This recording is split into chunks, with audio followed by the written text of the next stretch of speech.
Bismillahirrahmanirrahim. Assalamualaikum warahmatullahi wabarakatuh. Alhamdulillah, puji syukur kehadirat Allah Subhanahu wa taala yang masih memberikan kita kesempatan dan kesehatan untuk bisa senantiasa hadir dalam pembelajaran kelas-kelas daring seperti ini,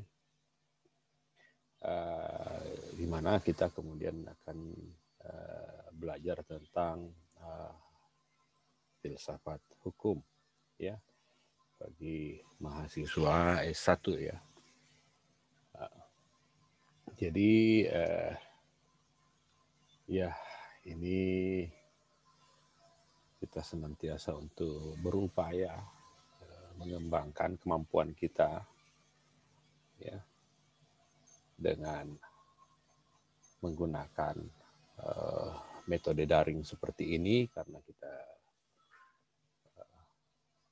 situasi ya yang tidak memungkinkan untuk bertemu, tapi kita tetap bisa belajar,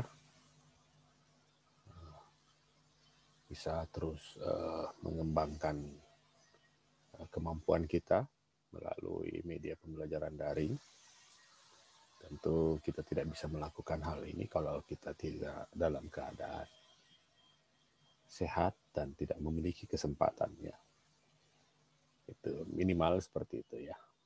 Senantiasa juga kita kirimkan salawat dan taslim kepada junjungan Rasulullah Sallallahu Alaihi Wasallam beserta para sahabatnya. Ya. Baik, kita masuk ke dalam pembelajaran filsafat hukum. Materi keempat kita adalah hakikat hukum. Ya. Jadi kita sudah mulai masuk ke dalam esensi daripada hukum itu sendiri. Kita mulai dari beberapa pandangan para ahli ya yang membuat konsep dalam filsafat hukum, sehingga dalam perkembangannya kita dipenuhi dengan pemikiran-pemikiran yang cukup kritis ya untuk menyelesaikan dan mempersiapkan solusi ya, untuk memberikan solusi dalam setiap permasalahan dan mempersiapkan solusi-solusi berikutnya jika ada persoalan-persoalan yang timbul ya. Jadi kita memprediksi ya, bisa memprediksi. Jadi memang sifatnya filsafat hukum itu yang spekulatif ya dalam berpikir ya, namun tetap rasional ya. Jadi di dalam filsafat hukum ini kita mempelajari hakikat hukum ini. Jadi ada upaya-upaya yang kemudian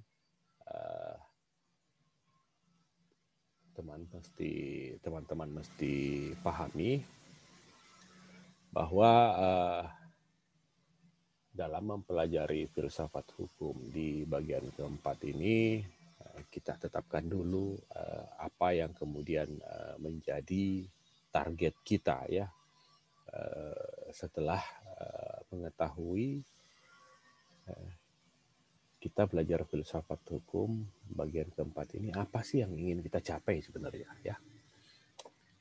Jadi setidaknya Anda kemudian bisa memahami ya, mengetahui dan memahami tentang hakikat hukum itu sendiri ya. Kemudian Anda bisa memberikan ya pendapat dalam menyelesaikan kasus yang relevan ya. Artinya Anda bisa memberikan pemikiran-pemikiran ya kritis menurut Anda yang tetap rasional ya. Namun hal itu dapat menyelesaikan kasus yang relevan. Jadi diupayakan Anda bisa melakukan penerapan ya, sedikit penerapan dalam setelah mempelajari pertemuan keempat ini. Jadi kemarin Yang video sebelumnya saya mengantar Anda untuk mempraktikkan bagaimana caranya berpikir, ya, seperti layaknya seorang filsuf. Ya, kita berlatih. Hari ini kita coba mempraktekkan untuk dapat menyelesaikan kasus-kasus yang relevan, ya, dengan hasil dari buah pikiran, ya, filsafat hukum. Jadi kita setelah mempelajari hakikat hukum ini, kita sudah bisa sedikit memberikan sumbangsih pemikiran, ya. Itu harapannya, ya. Baik, kita masuk pada intinya, ya. Jadi dalam hakikat hukum itu salah satu konsepnya adalah hukum alam, ya. Jadi konsep filsafat hukum itu ada aliran hukum alam, ya, dikenal dengan aliran hukum alam, ya. Jadi di sini pokok pemikiran daripada aliran hukum alam ini bahwa hukum itu berlaku universal dan abadi, ya. Jadi ada yang kemudian berpikir bahwa ini aliran hukum alam terdiri dari dua bagian. Yang pertama adalah irasional dan arasional, ya. Aliran hukum alam kemudian menganggap bahwa yang irasional itu berlaku universal, ya, abadi, dan bersumber dari Tuhan secara langsung. Jadi pokok pemikiran dari aliran hukum alam ini adalah hukum itu berlaku universal dan abadi, ya. Jadi itulah yang kemudian dibagi lagi menjadi irasional dan rasional, ya. Ya, mereka menganggap, para pemikirnya menganggap bahwa sebenarnya ada hukum-hukum yang berlaku secara universal dan abadi itu bersumber dari Tuhan secara langsung, tapi dikarenakan ketika melakukan penelusuran siapa yang kemudian mencetuskan, ya, tidak ada bentuk, ya, yang bisa menyatakan bahwa seseorang telah membentuknya, ya, seseorang telah membentuknya sehingga ini dianggap bahwa ini adalah sebuah hukum Tuhan, ya, dan berlaku secara universal, ya. Masyarakat menganggap bahwa ini tidak berasal dari seseorang, tapi ini berasal dari Tuhan, ya. Nah, ini kemudian dianggap sebagai hukum alam berdasarkan sumbernya ini adalah irasional. Kalau yang rasional itu sumber hukumnya itu universal dan abadi, adalah berasal dari rasio manusia, ya. Bisa ditemukan siapa pemikirnya pertama kali, siapa pencetusnya, ya, sehingga berdasarkan sumbernya ia dinyatakan sebuah bentuk hukum alam yang rasional, ya. Jadi perlu kita pahami, perlu kita mengetahui, ya, bahwa ini hukum alam, dia berlaku universal dan abadi. Konsep ini kemudian dapat dilihat dari sumbernya bahwa ia irasional dan rasional. Nah, hukum alam sebenarnya dapat dibedakan atas hukum alam sebagai metode, ya. Jadi hukum alam sebagai metode di sini yaitu hukum alam yang mengajarkan bagaimana membuat aturan yang baik, ya. Ada juga yang kemudian menganggap bahwa hukum alam sebagai substansi, Ya, hukum alam ini menciptakan sejumlah besar aturan-aturan yang dilahirkan dari beberapa asas yang absolut sifatnya, yang lazim dikenal dengan hak asasi manusia. Ya, jadi dia sebagai substansi, kemudian dengan hukum alam itu dia menciptakan sejumlah besar ya turunan berupa aturan-aturan ya. Dia berasal dari sebuah asas atau prinsip ya yang absolut sifatnya. Jadi konsep daripada hak asasi manusia kemudian melahirkan beberapa aturan-aturan ya di bawahnya. Jadi dari konsep yang dibangun Deklarasi Universal Hak Asasi Manusia misalnya DUHAM ya, itu melahirkan beberapa banyak ya, sangat banyak aturan di muka bumi ini ya. Setiap negara membentuk aturan untuk mengakomodir ya hak asasi manusia ya. Kalau berdasarkan metode ya, jadi bagaimana kemudian kita membuat sebuah aturan ya yang baik ya. Pola-pola apa yang kemudian dibutuhkan dalam membuat sebuah aturan yang baik ya. Banyak hal yang kemudian kita bisa beri contoh terkait bagaimana ya kemudian metode ya, hukum alam sebagai metode ya.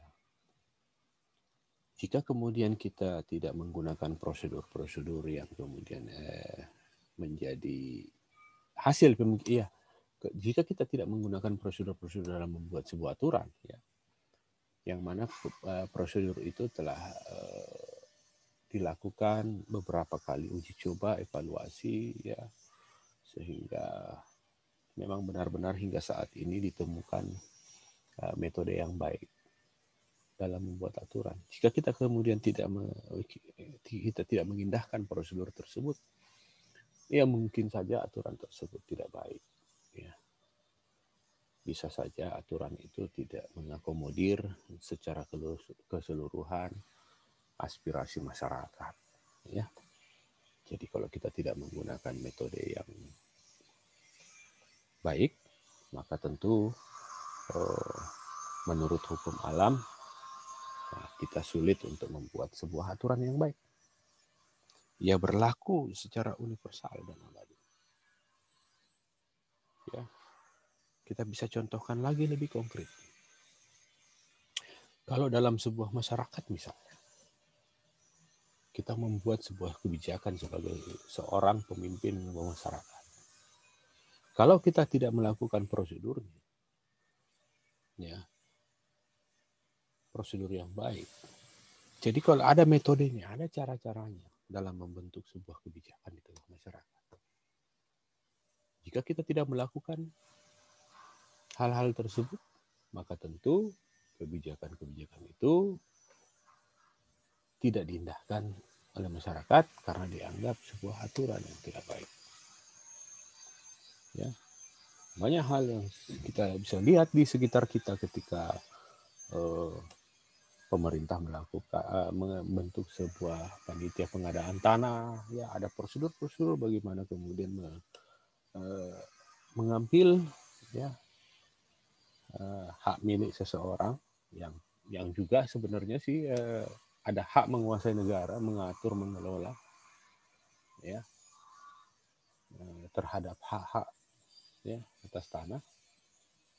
Tapi ada prosedurnya dalam kemudian mengambil tindakan ya. Ada prosedur.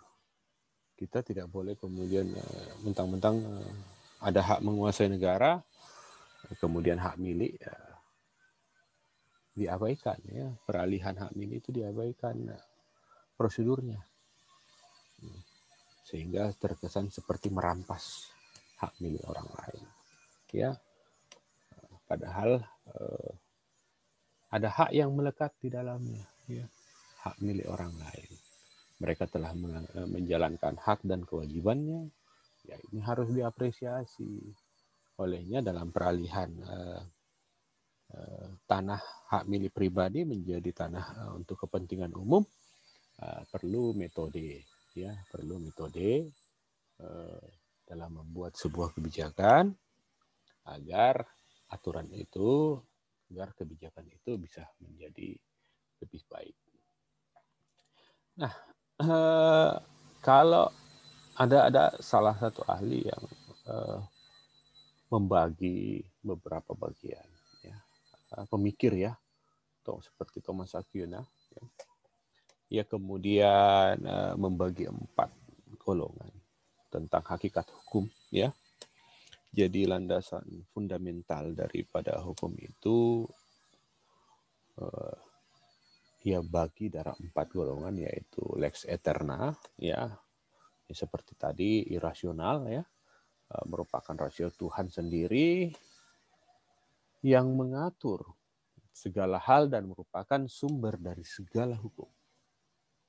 Nah, ini Thomas Aquinas kemudian berpikir secara kritis bahwa sebenarnya ada lex eterna, ada hakikat hukum yang berasal dari lex eterna, ya, yang merupakan rahasia Tuhan sendiri yang mengatur segala hal dan merupakan sumber dari segala hukum. Ya. Lex divina, ya, bagian daripada rahasia Tuhan yang dapat ditangkap oleh manusia berdasarkan wahyu yang diterimanya. Ada lex naturalis, ya, merupakan hukum alam, yaitu penjelmaan lex eterna di dalam rasio manusia. Dan lex positif merupakan pelaksanaan dari hukum alam oleh manusia berhubungan dengan syarat khusus yang diperlukan oleh keadaan dunia. Ya, jadi Thomas Aquinas memandang bahwa ada 4, ya, yang membagi hukum menjadi 4 golongan. Ya, nah inilah hakikatnya. Ada lex eterna, ada lex divina, ada lex naturalis, ada lex positif. Nah, keempat ini mesti kalian untuk lakukan pembelajaran aktif agar Anda bisa memahami keempat konsep ini sesuai dengan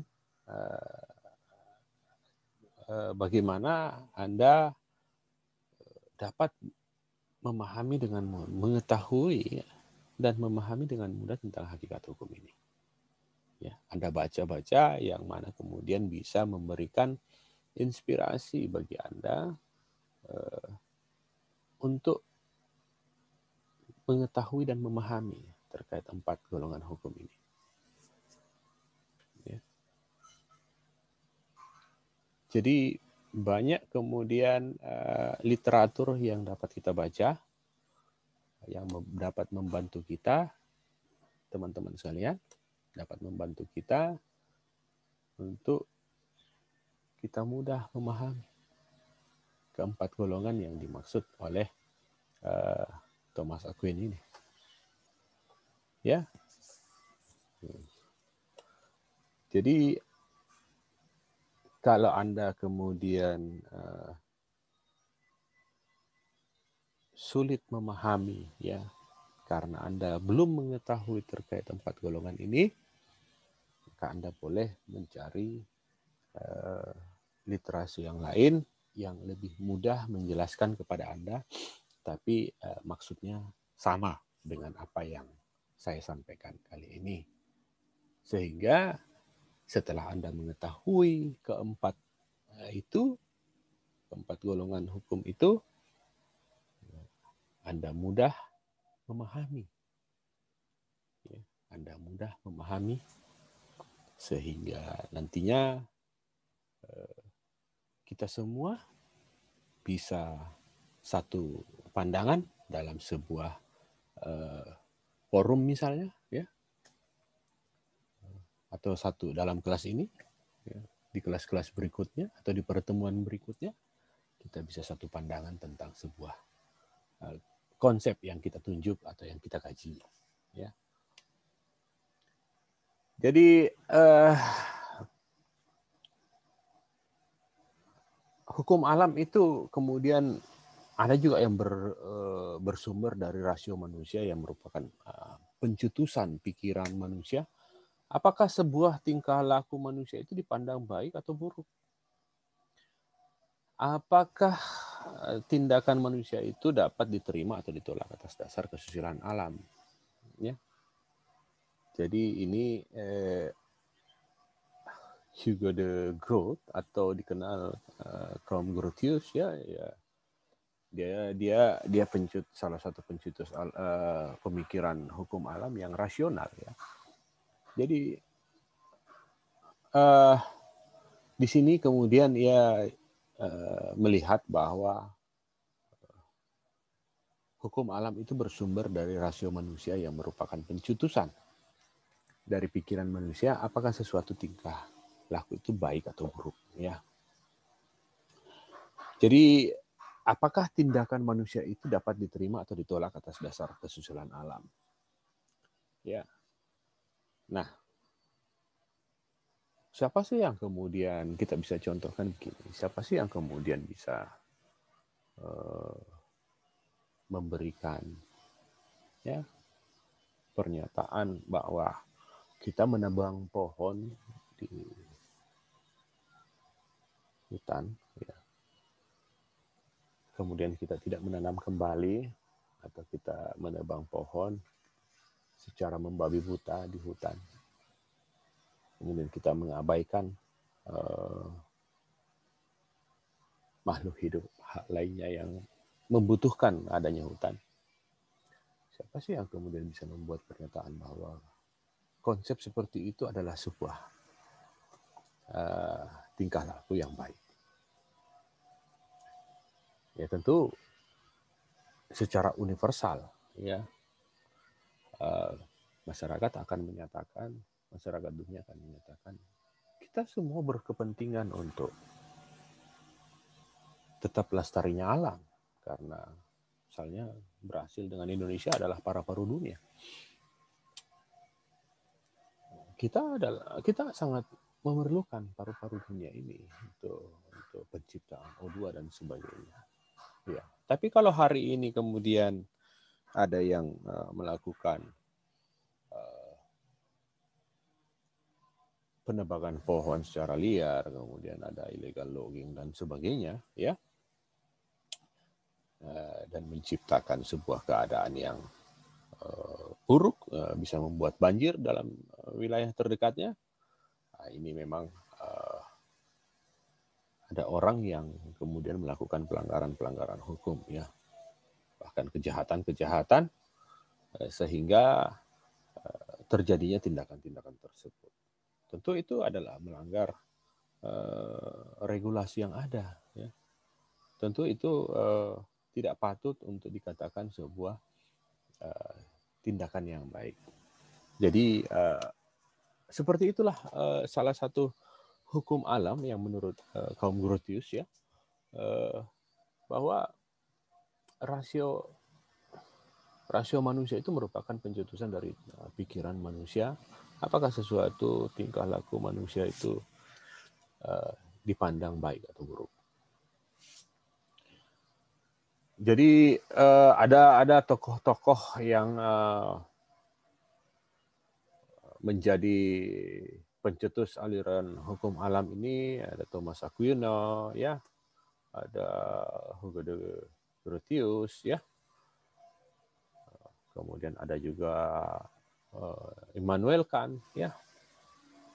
Jadi Immanuel Kant kemudian berpikir bahwa fungsi akal manusia itu dibagi jadi 3 pokok, yaitu berpikir, berkehendak, dan merasakan. Segala hal yang merupakan gejala-gejala di lingkungan kita adalah gejala-gejala yang memiliki sifat dan corak yang kita tentukan sendiri. Ya. Jadi sebenarnya apapun yang terjadi di lingkungan kita, ya, bagaimanapun modelnya yang terjadi di lingkungan kita, sebenarnya kitalah yang kemudian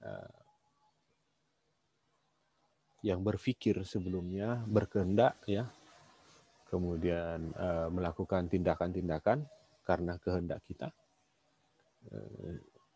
Namun di kemudian hari ada gejala-gejala yang memiliki sifat atau corak tersendiri sesuai dengan bagaimana kita berpikir dan berkehendak sebelum saat ini.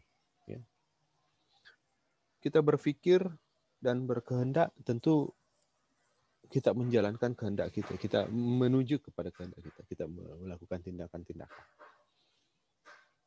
Kita bisa rasakan apa yang kemudian gejala-gejala yang akan berpotensi di kemudian hari. Ada sifat dan coraknya tersendiri, ya. Bagaimana kemudian misalnya kita berpikir sebagai orang tua misalnya, atau kakak, ya, atau kakak, Anda sebagai kakak di rumah, ya, atau adik di rumah, ya. Kita berpikir, kita berkehendak, dan kita merasakan. Ini adalah salah satu konsep daripada Immanuel Kant. Anda berpikir, Anda selalu merasa dicurigai, misalnya seperti itu, ya. Dicurigai nggak masuk kelas gitu, dalam kelas-kelas pembelajaran seperti ini, ya, karena mungkin kakak Anda seorang pelajar, ya, agak disiplin dalam belajar, kemudian atau adik Anda agak disiplin dalam belajar, kemudian Anda dianggap mungkin Anda tidak masuk kelas, Anda tidak pernah kuliah gitu, ya. Anda kemudian berpikir, saya kok ikut kalam, ya, ikut kuliah di kelas-kelas daring di Fakultas Hukum UMI, melewati kelas-kelas daring, kalam, kok dianggap tidak kuliah, ya. Padahal saya absen gitu, ya. Padahal saya absen di kelas secara daring. Saya melihat-lihat semua apa yang tersedia sebagai proses pembelajaran tiap pertemuan. Ya, akhirnya ketika ia berkehendak, ia kemudian mencoba seperti membuktikan bahwa ia melakukan tindakan-tindakan yang baik, ya, tapi ia sendiri yang tahu bahwa apakah tindakan itu ia lakukan baik atau buruk. Ketika ia bertindak, ia kemudian merasakan, ya, ada gejala-gejala yang ia rasakan.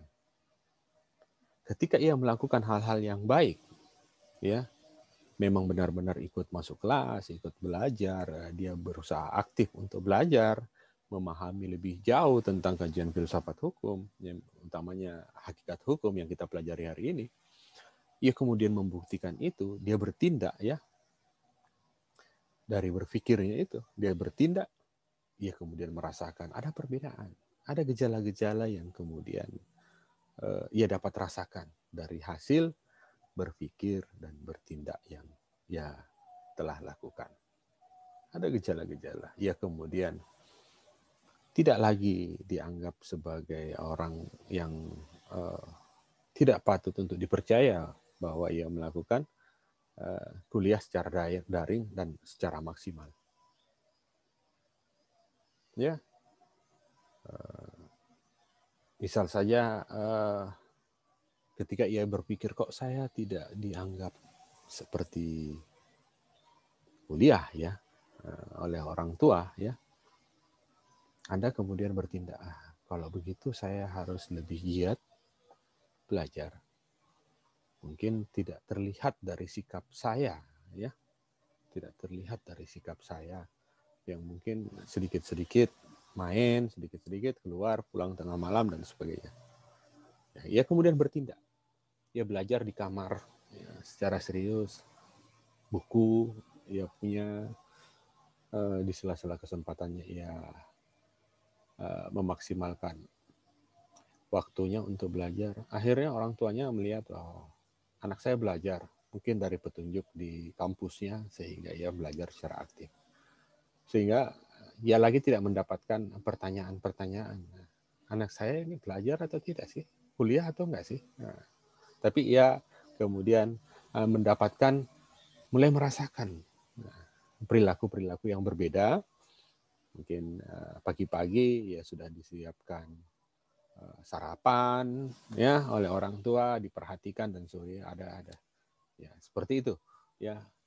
Itu contoh sederhana menurut konsep daripada Immanuel Kant, yang merupakan salah satu tokoh aliran hukum alam yang berpikir secara kritis dan mendalam ya, bahwa sebenarnya hukum itu berlaku secara universal dan abadi. Di mana-mana berlaku hukum-hukum yang seperti itu ya. Baiklah,